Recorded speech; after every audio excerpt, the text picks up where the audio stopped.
మొఘల్ సామ్రాజ్యం పాలకులు బాబర్ క్రీస్తు శకం 1526 నుంచి 30 వరకు, హుమయూన్ 1530 నుంచి 40 వరకు, షేర్షా 1540 నుంచి 1545 వరకు.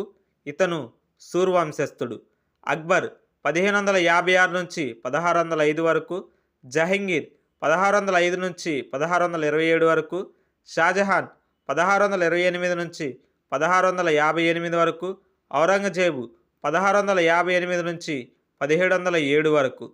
రాజకీయ పాలన సుబాలు, సర్కారులు, పరగణాలుగా ఉండేది. సాంఘిక వ్యవస్థ మున్సబ్దారు. ఆర్థిక వ్యవస్థ ఏకరూప ద్రవ్యం ఉండేది. రూపాయి వెండి నాణ్యం, దామ్ రాగి నాణ్యం, జప్త్ అనగా నూతన రెవెన్యూ విధానం. కళలు మరియు వాస్తుశిల్పం. ఎర్రకోట ఢిల్లీలో ఉంది.